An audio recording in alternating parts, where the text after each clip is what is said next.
Bismillahirrahmanirrahim and Assalamu alaikum. Welcome to Gohar Publishers. This is Hamna bint Shehzad. Our motto is redefining the geography of education through digital resources for conceptual learning.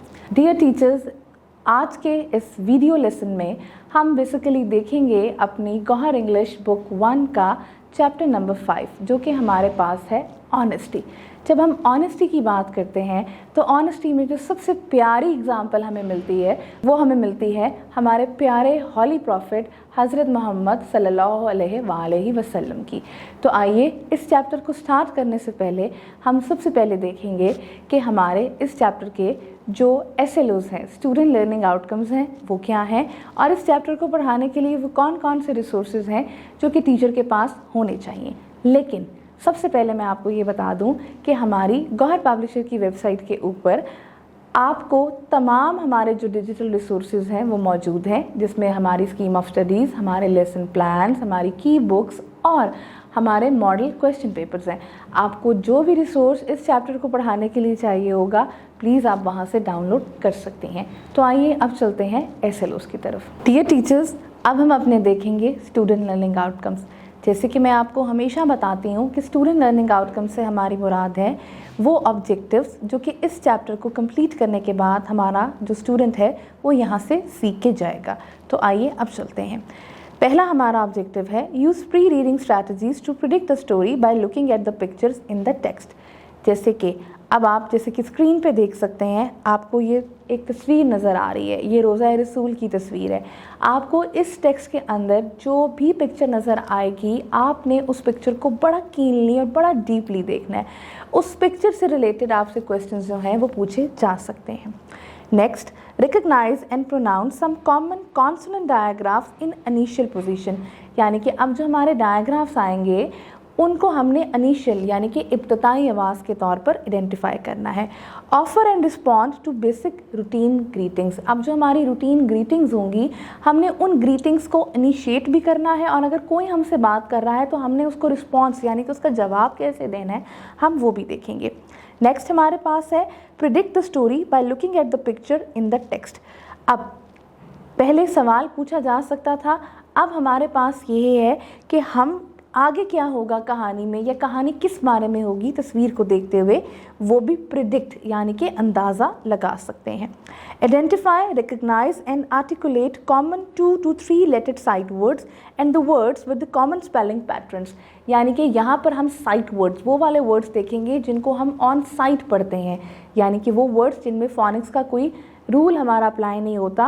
वो 2 letters भी देखेंगे, 3 letters भी देखेंगे। जैसे कि 2 letter में हमारे पास is आ जाता है और 3 लेटर में हमारे पास वॉज आ जाता है, द आ जाता है, हम उसको भी देखेंगे। Then name some common objects in a picture, describe them in a word or 2 और अ सेंटेंस अबाउट देम।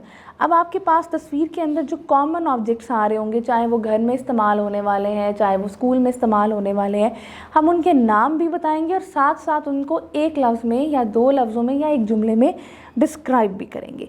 आगे point out specific information in a calendar like names of days of the week. यानी कि अब हमें एक calendar दे दिया जाएगा जिसमें हमें ये बताना होगा उसको देखते हुए कि पहला जो हमारा डेट आ रही है वो किस दिन आ रही है, हफ्ते में कितने दिन होते हैं।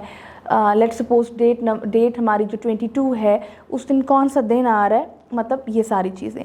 Respond to the text post reading.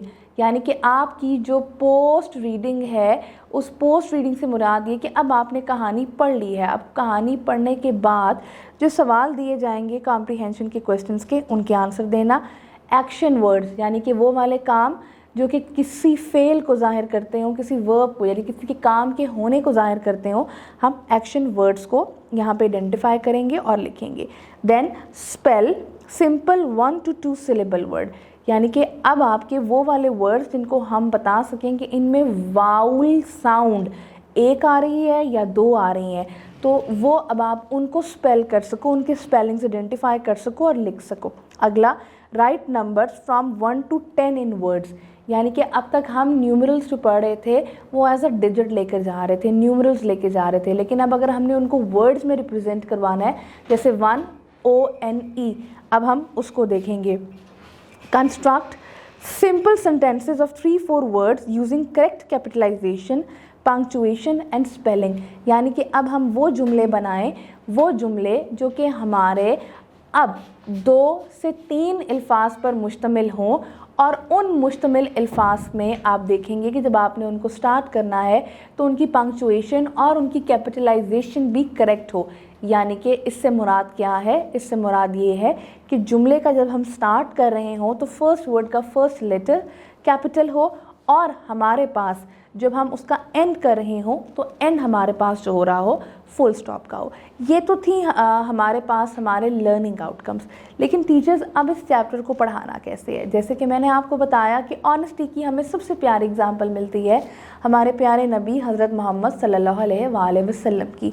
जैसा कि हम सब उनके बारे में जानते हैं कि दुनिया में जब भी आपको मिसाल दी जाती है सादिक और अमीन की, यानी कि ऑनेस्टी की, दयानतदारी की, अमानत रखने की, तो नबी पाक सल्लल्लाहु अलैहि वसल्लम की ही दी जाती है। इसको पढ़ाने से पहले आपके पास पिक्चर होनी चाहिए खाना काबा की। खाना काबा की पिक्चर होना इसलिए ज़रूरी है क्योंकि ये ऑनेस्टी की स्टोरी कुछ वाक़यात पर मुबनी है जो आपको बताते हैं कि जब हिजरत का वक्त आया था तो मक्का से मदीना की तरफ गए थे तो क्या ऑनेस्टी की एग्जाम्पल थी। तो मक्का जो है उसका जो आपका मोस्ट प्रोमिनेंट लैंडमार्क है वो आपका बेसिकली खाना काबा है। तो एक खाना काबा की पिक्चर आपके पास होनी चाहिए और एक आप मस्जिद नबवी की पिक्चर रख लें, वो रिप्रेजेंट कराएगा मदीना मुनव्वरा का आपको पिक्चर। ठीक है, इस तरीके से आप अगर इसके साथ मज़ीद पिक्चर्स रखना चाहती हैं, रोज़ा रसूल की पिक्चर रखना चाहती हैं और अरब की कोई पिक्चर रखना चाहती हैं जो कि आप अरब के माहौल को डिस्क्राइब कर सकें बच्चों को, तो आप वो भी रख सकती हैं। आपके पास कुछ कॉमन ऑब्जेक्ट्स के फ्लैश कार्ड्स होने चाहिए जो कि रैंडमली हम बच्चों को दिखाएंगे और बच्चे जो होंगे वो उनका नाम आपको बताएंगे। आपके पास कुछ फ्लैश कार्ड्स होने चाहिए एक्शन वर्ड्स के, कुछ आपके पास सिंपल वर्ड्स के आपके पास जो होंगे वो आपने कटआउट्स करके रखे होंगे। उन कटआउट्स को आप बच्चों को देंगी और बच्चे उनको एक ऑर्डर में अरेंज करते हुए सेंटेंस बनाएंगे। तो डियर टीचर्स, ये थे वो रिसोर्सेज जो कि आपने इस चैप्टर को पढ़ाने से पहले आपने लेकर आने हैं। ये पिक्चर्स और ये जो मैंने आपको कटआउट्स बताए हैं ये आपको हेल्प आउट करेंगे सबसे पहले तो आप बच्चे के सेंटेंस स्ट्रक्चर के बताने में। आप फुल स्टॉप का एक अलग काट के रख लें और जो भी सेंटेंस आप करवा रही हैं, जैसे कि for example this is a cat, तो ये दिस इज़ द कैट का आपने एक सेंटेंस लेकर इसके अलग अलग कटआउट्स काट लेने। दिस का अलग काट लीजिएगा, इस का अलग, आ का अलग, कैट का अलग और फुल स्टॉप का अलग। इस तरीके से जब आप डिफरेंट सेंटेंसेस के इस तरह के पीसेस काट लेंगी और बच्चों को अगर आप एक सेंटेंस इकट्ठा भी दे देंगी, क्योंकि ग्रेड 1 का बच्चा है तो उसको पढ़ते हुए बच्चा जो है वो आपने ये जो छोटे छोटे कटआउट्स काटे होंगे उनको अरेंज कर कर बेसिकली एक जो सेंटेंस बनाने का हमारा ऑब्जेक्टिव है वो अचीव कर लेगा। दूसरी चीज़ हम ये भी आप एक अचीव कर सकते हैं कि आपके जो भी आपने पिक्चर्स आपने रखी हुई हैं उन पिक्चर्स को देखते हुए स्टूडेंट्स हमारे पास आप उसको देखते हुए साथ कोई सेंटेंस स्ट्रक्चर भी बनवा सकती हैं। यही वाले आपके पास जो फिर कटआउट्स होंगे आप उसको एक नए इनोवेटिव तरीके से यूज़ कर सकती हैं। ये रिसोर्सेज आपको जितनी भी एक्टिविटीज़ हमारी क्लास में आएंगी, क्रिएटिव राइटिंग की आएंगी, आपके सेंटेंस स्ट्रक्चर की आएंगी, सारी की सारी आपको हेल्प आउट करेंगी। मुझे उम्मीद है कि आपको आज का वीडियो लेसन पसंद आया होगा। एक नए वीडियो लेसन के साथ हम फिर मिलेंगे, तब तक के लिए अल्लाह हाफ़िज़।